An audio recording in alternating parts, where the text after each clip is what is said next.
I grew up in a world that didn't seem to like me. Or at least, I thought of it that way. Listen, bruh, this is already way too cliche and corny. I'm cringing just trying to read it. Look at this. It just does not sound right at all. There you go again. Bruh, what are you even talking about? Bro, you always do this. You always say you're gonna post, and it's been like 7 months, and you still haven't posted a single Wisdom with Eggy. To be honest, dude, I don't even know if the people watching this video is gonna mess with it as much as I really do. Even though I spent, like, hours working on it. Bruh, who the cares if they're watching it? I do, bruh. I want people to actually like watching my videos. I'm scared that I'm finally about to release something that's not just about helping other people. It's about myself. I honestly don't know if people are gonna accept me for what I put out. Bruh, I think you're forgetting something. We did this for us because we like making videos like this, not because some other person told us to. I know, bro, but this is gonna be a whole 10-minute video. Do you really think people are gonna stop and go out of their way just to watch it? Let's at least see what it sounds like, and if you don't like it after we watch it, then we can just discard it. Yeah, I guess you're right. We gotta continue this conversation later, though. By the way, where'd you get your chain? I have the same exact one. Same person, remember? Oh, yeah. Alright, here it goes.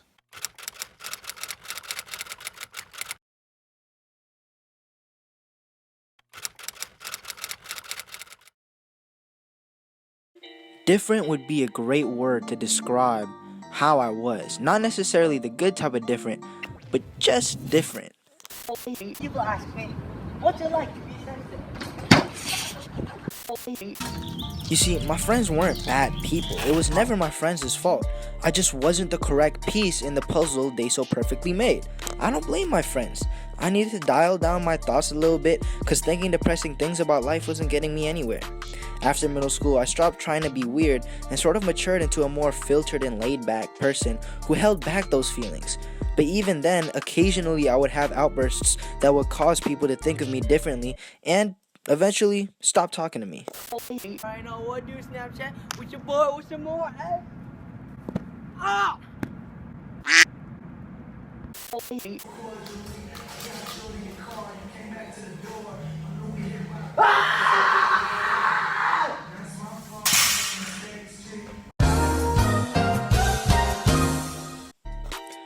For you guys listening, it might be so easy to be yourself because people love you for doing it, like being the best basketball player or having the best grades.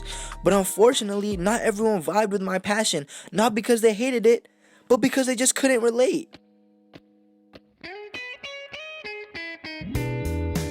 I started this YouTube channel at first to make me feel good about myself. And all that inspirational stuff too I did to make myself feel better. Myself. Me. Like, it was always about me. It was a way for me to address the flaws I noticed in myself and use my experiences to help others. It's not that I didn't like it. I genuinely liked releasing videos, but I started doing it for the clout as opposed to for myself. I started creating YouTube videos and inspirational sayings for the sole purpose of convincing myself that I was a good person and I needed to prove myself to others. But no more. I'm going to stop doing that and start doing things for myself regardless if you think I'm funny or not.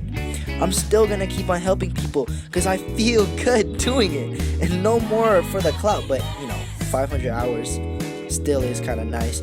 But the point I'm trying to make is that I need to stop proving myself and start actually doing things for myself. At first, I didn't want people to avoid me for being afraid that they didn't know too much about who I was. And even when I did reveal myself to people, they avoided me and just thought that my type of group wasn't theirs, so they chose the group that they could relate to. I've gone to the point where I've realized that I'm alone, and I haven't found my pack yet. I'm a lone wolf in a pack that hasn't even been found. And I'm not gonna say that I'm mad at myself either. I mean, in fact, I'm making this video because I've gotten to the point where I don't blame myself anymore. And my fear of standing alone is no longer a fear. This is who I am. I'm just different. I'm happy I realize this now instead of letting myself conform to lies that I know aren't true about me. I've realized now that I just gotta keep doing what I love. Service, social justice, education, all that good stuff. And I can't expect someone to like me because of it. I can't try to find a group of people and force myself to conform to who they are, because that's not me. I just gotta keep doing what I do best, and that is to speak. Regardless of how much hatred and negativity that comes my way, I need to keep doing what I love to do, or at least what I think I love doing. And most importantly, to stop being fake. If that means standing alone for a little longer, I'm chill with that, bruh. Maybe I'll find some people who do admire the things I like to do enough that they'll actually try and be close with me. Will Smith said it best. Following your dreams is a lonely, solitary, scary, dangerous pursuit. You can't wait for somebody to think you can do it. And it's like, because they don't think you can do nothing they can't do. Exactly. You know what I mean? It's like, it's a lonely, scary, dangerous pursuit. And you got to be willing to risk everything to become that seed of what you believe is in there. You got to be fearless. You got to be relentless. The problem with our generation is that we worry too much about what people think about us. We let that negative energy determine how we feel every day. When we were 5, we felt so good about ourselves because we didn't care about what anybody thought of us and just did our own thing regardless of what other people thought. But as we grew up, we start to worry so much more about what people think of us as opposed to actually being our authentic self. I no longer hate myself for being different, and now I just embrace it. Regardless of who else wants to embrace it with me, I'm just gonna keep on swimming and see where it takes me, bruh. I'm okay with being weird, and if people don't accept me for that, bruh, that is their problem. My real self has its way of coming out even when I try to keep it in. I now realize that maybe I should just let it out, and maybe that's what God or faith, whatever that is trying to tell me. Maybe the reason I end up spending most of my life helping those who are different and disadvantaged is because I hated being different, and I don't want people to feel the same pain I felt. Maybe that's why I strive to fight injustices and the ignorance of others, because I hated it when people seemed to be ignorant towards me. But I need to remember the most important thing I teach people who are different. Love your differences and embrace them, because that, my friend, is what makes you perfect.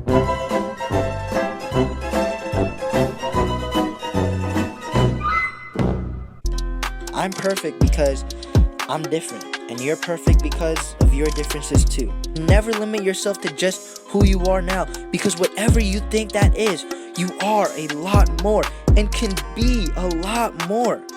And you'll know you're at the right spot when you're able to just do what you love and love yourself for it.